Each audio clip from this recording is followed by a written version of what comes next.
유럽연합은 최대 안보 동맹이죠. 북대서양 조약기구 나토가 오는 10월 1일에 큰 변화를 맞게 됩니다. 옌스 스톨텐베르그 현 나토 사무총장이 10년이라는 긴 재임 기간을 끝내고요. 마르크 리터 전 네덜란드 총리가 나토의 새 수장으로 취임하기 때문인데요.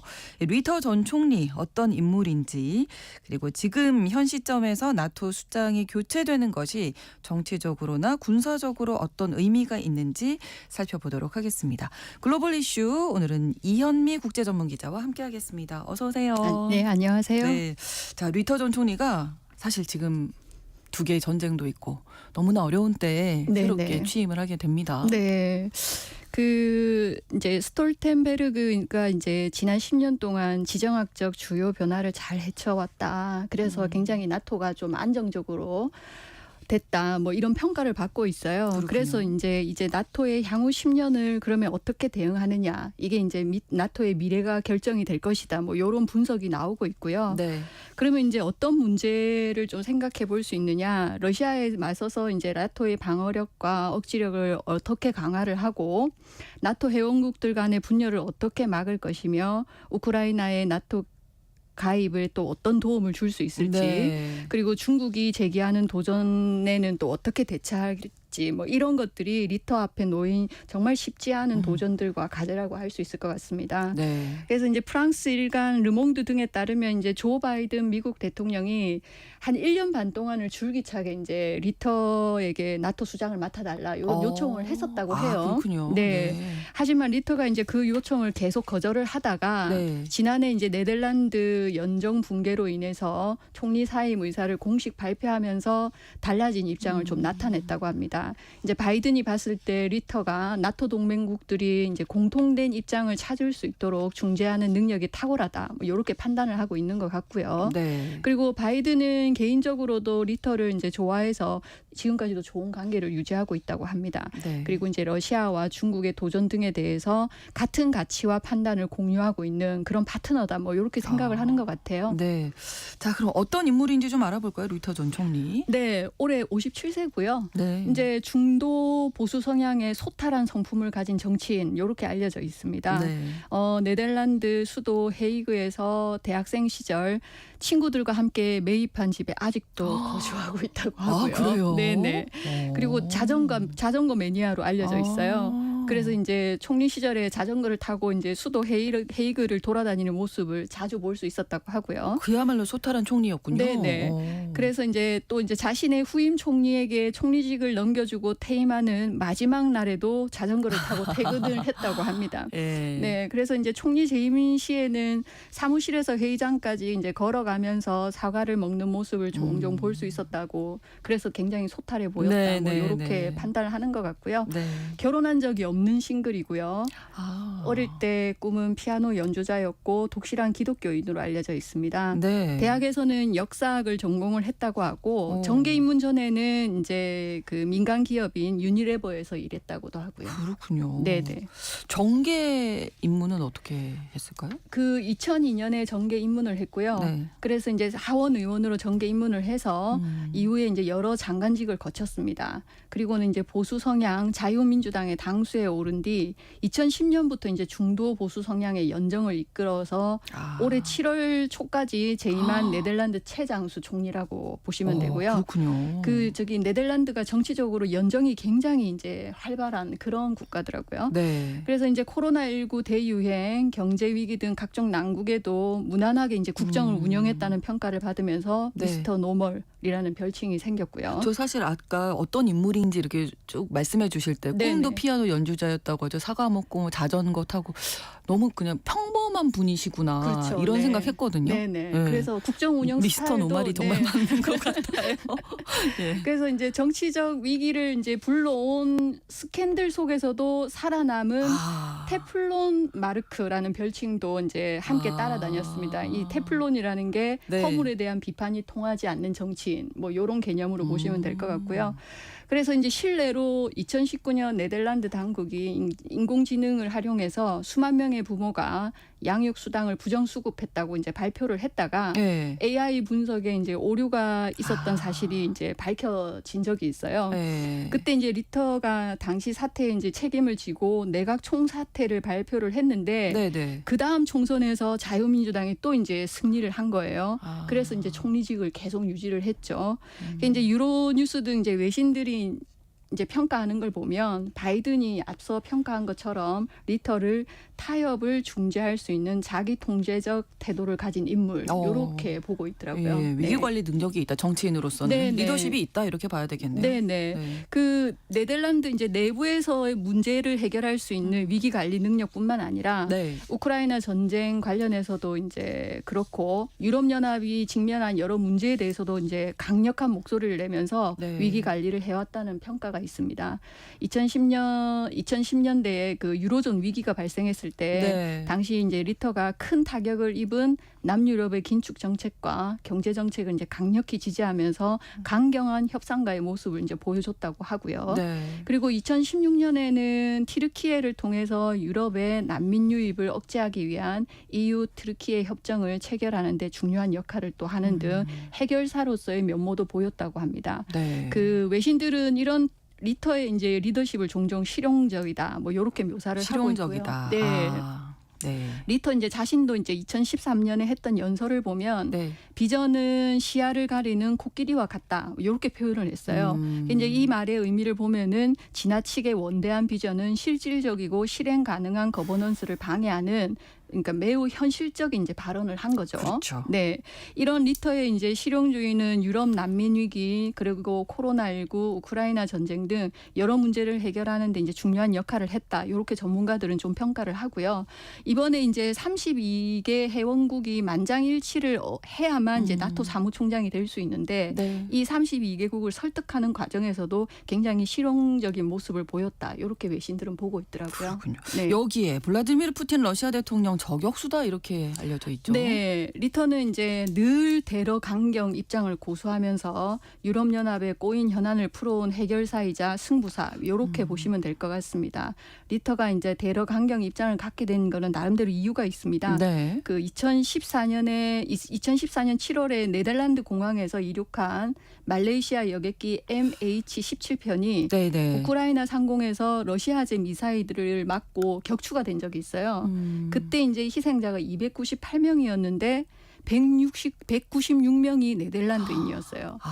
그때 리터가 이제 충격을 많이 받아서 EU 내에서 대러 강경론을 주도를 하면서 네. 다른 EU 정상들을 향해서 푸틴식 러시아에 순진하게 굴어서는 안 되고 강한 나토가 돼야 한다. 뭐 이렇게 목소리를 계속 높여왔고요. 네. 그래서 이제 CNN은 이런 이제 리터에 대해서 외교 전문가의 말을 인용을 해서 리터는 오랫동안 유럽 지도자들 사이에서 푸틴이 정확하게 누구인지에 대해 매우 현실적으로 생각해왔다. 이렇게 분석을 했더라고요. 네. 어쨌든 나토 사무총장으로 취임을 하게 되면 네. 가장 지금 직면한 해결해야 할 과제 중에 하나가 우크라이나 전쟁이죠. 네. 그래서 이제 리터는 2022년에 러시아 침공 이후에 우크라이나를 강력하게 지지를 해 왔고요. 네.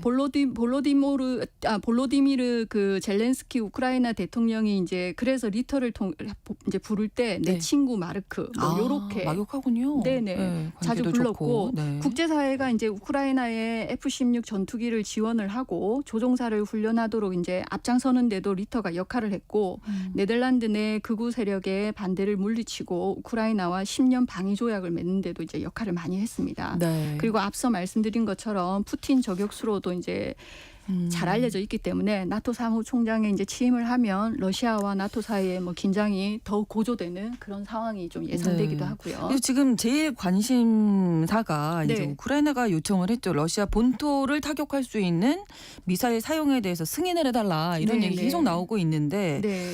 리터 전 총리 이 문제에 대해서는 어떻게 굉장히 판단을 쉽지 할까요? 않은 문제인데 그렇죠. 그래서 이제 최근에 이제 워싱턴에서 열린 미국과 영국 정상회담에서도 이 문제에 관련해서 결정을 내리지는 못했었어요. 그동안에 이제 대외적으로 알려진 리터의 입장만 생각을 하면 네. 이제 나토 사무총장 취임 후에 곧바로 러시아 본토 타격 미사일 승인 여부를 뭐 적극적으로 논의하는 가능성은 있을 수 있죠. 것 같아요. 네. 근데 하지만 이제 우크라이나가 러시아 본토를 타격할 수 있도록 승인을 하면 푸틴이 이제 경고한 것처럼 우크라이나 전쟁은 결국 나토와 러시아 전쟁으로 이제 확전이 되고 네. 그거는 이제 결국에는 3차 대전으로 이제 곧장 가는 길이니까 이제 이 경우에 국제사회가 우려하는 러시아의 핵무기 사용 가능성 정말 배제할 수가 없고요. 상상하고 싶지 않은 시나리오인 거죠. 최악의 시나리오가 되는 거죠. 따라서 리터가 개인적으로 어떻게 생각하든지 간에 이제 굉장히 신중하게 접근해야 되는 문제 아닌가 싶습니다. 특히 이 문제 관련해서 실제로 푸틴 대통령 측근들이 계속해서 위협적인 발언을 하고 있기 때문에 고민이 되는 그렇죠. 점이죠. 네. 드미트리 메드베데프 그 러시아 국가안보회의 부의장이 이제 한 발언을 보면 네. 러시아가 우크라이나 수도 키이우를 파괴해서 거대한 용광로로 만들 수 있다. 뭐 이렇게 위협을 했고요. 네. 푸틴의 또 다른 측근이 벼츠헤슬라프 블로딘 그 러시아 하원 의장도 서방 미사일이 러시아를 공격하면 핵무기를 동원한 세계 대전이 뒤따를 수 있다. 그리고 서방은 2차 세계 대전 당시 소련이 치른 희생을 잊은 듯 보인다. 이렇게 경고를 했고요. 네. 그러면서 러시아는 더 강력한 무기로 대응을 할 것이라고 뭐 했고 유럽인들은 러시아의 RS-28 사르마트가 프랑스의 스트라스부르에 도달하는데 3분 20초밖에 걸리지 않는다는 점을 명심해야 할 것이다라고 강력하게 경고를 했습니다. 예. 이 사르마트라는 이제 무기는 네. 4세대 대륙간 탄도미사일인데요. 근데 사거리가 이제 17,700km 되는 그런 강력한 무기죠. 네. 우크라이나 이 젤렌스키 대통령은 지금 이제 이번 주죠. 유엔 총회 참석자 미국을 방문하게 됐는데 그때 아마 이 얘기 계속 그럴 것 하지 같아요. 않을까? 네, 젤렌스키가 이제 현재 바이든과 회담이 예정돼 있다고 하고요. 네네. 그리고 민주당 대선 후보인 카멀라 해리스 부통령과도 회담이 예정돼 있다고 합니다. 그리고 공화당 대선 후보인 도널드 트럼프도 이제 만날 거라고 하고요. 그 특히 젤렌스키는 바이든과 회담에서 우크라이나의 승리 계획을 이번에 제시할 것이라고 이제 외신들이 보도를 하고 있어요. 네. 이 계획의 세부 사항과 미국의 지원에 대해서 논의할 것이라고 하는데 그 과정에서 이제 미국이 제공한 장거리 미사일을 러시아 본토 공격에 사용할 수 있게 해달라. 네. 뭐 이렇게 요구할 것으로 보이고요. 근데 백악관의 입장을 보면은 그동안에 러시아 내부에 대한 장거리 타격 능력과 관련한 그 미국의 입장에는 변화가 없다라고 네. 하면서 이제 좀 선을 긋고 있는 그런 분위기입니다. 네, 미국 얘기가 나왔으니까 10월에 이제 리터 전 총리가 나토 새 수장이 되고 나면 11월이면 이제 미국의 대선이 있잖아요. 네, 그렇죠. 누가 당선됐느냐에 따라서 또 좀 달라지지 않을까. 그렇죠. 근데 이제 쉽지 않겠죠. 예, 아무래도 트럼프가 당선이 되면 머리가 고민이 많이 좀, 아플 거예요. 네. 트럼프는 일단 이제 발언들을 살펴보면 유럽 국가들이 안보 무인 승차를 하고 간다. 그리고 나토가 방위비를 도둑질하고 있다. 뭐 요렇게 이제 이런 입장들을 계속해서 쏟아내고 있고요. 네. 그래서 이제 트럼프는 이제 선거 운동 과정에서 나토 32개 회원국이 국내 총생산 그 GDP 대비 3% 이상을 방위비로 지출을 해야 한다. 뭐 요런 입장입니다. 네. 근데 이제 나토 회원국들의 실상을 좀 보면 네. 올해 말까지 기존 목표인 2% GDP 대비 2% 이상으로 이제 기준을 충족할 수 있는 국가는 23개 국가밖에 안 되고요. 네. 그 중에서도 6개 국가만 이제 3% 이상 지출을 하고 있는 3% 이상. 그게 네. 현실입니다. 근데 이제 트럼프는 기존 목표인 2%는 세계의 도둑질이다. 뭐 이렇게 주장을 하고 있습니다. 네. 만약에 트럼프가 또 재선에서 승리를 하면 우크라이나에 대한 미국의 원조를 줄이겠다고 선거운동 과정에서도 밝히기로 했고요. 그래서 이제 미국이 만약에 실제로 우크라이나에 가장 많은 군사 원조를 하고 있으면서 실제로 만약에 줄인다. 네. 이러면 나토 동맹국들의 신뢰에 심각한 타격을 줄 수도 있습니다.